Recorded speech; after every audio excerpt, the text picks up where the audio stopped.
नमस्कार दोस्तों। आज हम लोग बात करेंगे कि ज्योतिष में कुछ ऐसे सूत्र होते हैं जो कुंडली में आपके 100% घटित होते हैं। उसी के बारे में आज हम लोग चर्चा करेंगे।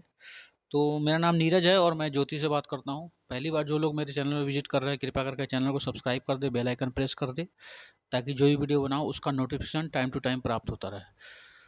दर्शकों, आज हम लोग बात करेंगे कि कुंडली में ऐसे 5 सूत्र मैं आपको बताऊंगा कि जो 100% घटित होते हैं आपके कुंडली के अंदर। यदि जो ग्रह मैं आपको बताने जा रहा हूं वो ग्रह अगर उस स्थान पर बैठे हैं तो आपके साथ अवश्य ऐसा होता होगा।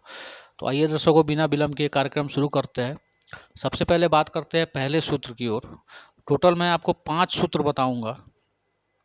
पहला सूत्र कहता है दर्शकों, यदि गुरु, यहाँ पे मैंने लिखा है, देखिए, नवम भाव में गुरु को मैंने बैठाया है। यदि गुरु नवम भाव में है तो ऐसा व्यक्ति भाग्यवान होगा ही होगा निश्चित तौर पे। ऐसे व्यक्ति को शुरू से ही रिसोर्सेज, संसाधन, व्यवस्थाएं उसकी चलती रहेगी। उसे किसी भी प्रकार का अड़चन नहीं होता है। जीवन में बहुत कम परेशानियां होती है। ऐसे लोगों की परेशानियां कम हो जाती है। ऐसे लोग को के परेशानियां हर व्यक्ति के जीवन में आती है। लेकिन यदि आपके कुंडली में गुरु नवम भाव में बैठे हैं, लगन कुंडली कोई भी हो, कोई भी लगन कुंडली हो, लेकिन यदि गुरु नवम में है तो ऐसे लोगों के जीवन में परेशानियां कम आती है। दूसरे लोगों के मुकाबले ऐसे लोगों के पास परेशानियां आती है, बट वो परेशानियां कम हो जाती है। उनका मार्ग, उनका रास्ता क्लियर होते चला जाता है उनके जीवन काल में। तो ऐसे लोग भाग्यवान होते हैं यदि गुरु नवम में है। ये पहला सूत्र मैंने आपको बताया। दूसरा सूत्र, यदि सूर्य लाभ स्थान में बैठे हो, लगन कुंडली कोई भी हो, यदि उच्च के सूर्य हो तो ऐसा व्यक्ति बहुत धनवान होता है, बेहद प्रसिद्ध व्यक्ति होता है। उससे मान सम्मान, समाज में प्रतिष्ठा, ख्याति प्राप्त होती है। सरकार द्वारा उसे मान्यता प्राप्त तो होता है। ऐसे व्यक्ति जो होते हैं अपने जीवन काल में बहुत ऊंचाइयां प्राप्त करते हैं। यदि नीच के भी सूर्य हो गए तो भी ऐसे व्यक्ति के पास धन की कमी नहीं होती है। प्रसिद्धि भले ही ना हो, फेमस वो व्यक्ति ना हो, लेकिन जितनी आवश्यकता है उसे धन आता है और उसका जीवन चलता रहता है। ये था दूसरा सूत्र। दर्शकों, तीसरे सूत्र के बारे में हम चर्चा करते हैं। तीसरा सूत्र कहता है, यदि यदि 12वें भाव में शुक्र बैठा हो, लगन कुंडली कोई भी हो सकती है आपकी, 12वें भाव में यदि शुक्र विराजमान है तो ऐसे लोग भाग्यशाली होते हैं। अगर यदि बली है शुक्र तो सौभाग्यशाली होते हैं। यदि कमजोर हैं शुक्र तो भी ऐसे व्यक्ति भाग्यशाली होते हैं।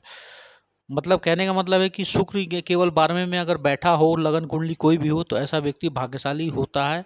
ऐसे व्यक्ति का जीवन चलता रहता है, चलायमान रहता है।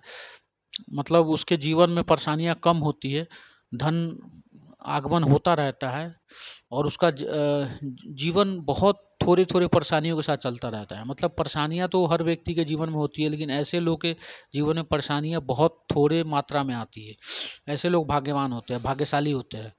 तो ये था तीसरा सूत्र दर्शकों। हाँ, एक छोटी सी परेशानी है यहाँ पे। शुक्र यदि यहाँ 12वें भाव में बैठे और पाप ग्रह से यदि दृष्ट हो गए तो चारित्रिक कमी आ जाती है ऐसे लोगों के जीवन में। ऐसे लोग भटक जाते हैं, लेकिन फिर भी धन के मामले में ऐसे लोगों के पास धन आगमन होता रहता है। बात करते हैं दर्शकों चौथे सूत्र की ओर। चौथा सूत्र कहता है, यदि शनि छठे भाव में हो, यहाँ पे देखिए मैंने शनि को छठे भाव में बैठाया। शनि यदि छठे भाव में हो तो ऐसे लोगों के शत्रु बहुत होते हैं दर्शकों। शत्रु इतने होते हैं कि आप उंगलियों पे उन्हें गिन नहीं सकते। बहुत शत्रु होते हैं। लेकिन शत्रु होने के बावजूद भी ऐसे लोगों का कोई बाल भी बांका नहीं कर पाता है। ऐसे लोगों का कोई कुछ बिगाड़ नहीं पाता है। ऐसे लोग जीवन में हमेशा आगे बढ़ते रहते हैं। ऐसे लोग शत्रुओं पर विजय प्राप्त करते रहते हैं। यदि शनि छठे भाव में है तो शत्रु तो खूब होंगे, लेकिन शत्रु आपका कुछ बिगाड़ नहीं पाएगा, ये भी तय जानिए। बात करते हैं दर्शकों आखिरी सूत्र, पांचवें सूत्र की ओर, जो कि मैंने यहाँ कुंडली में मेंशन नहीं किया है, वो मैं आपको वैसे ही बता रहा हूँ। चूंकि ये मैं आपको मेष लगन का एग्जांपल दे रहा हूँ कि यदि मेष लगन किसी व्यक्ति की कुंडली है तो उसको कैसे पहचाने। तो मेष लगन वालों की सबसे बड़ी पहचान है उनकी गोल गोल आंखें। मेष लगन, आप कहीं भी किसी भी व्यक्ति का कुंडली आप देख सकते हैं। जिस व्यक्ति का लगन यदि मेष है तो उस व्यक्ति की आंखें गोल होती है।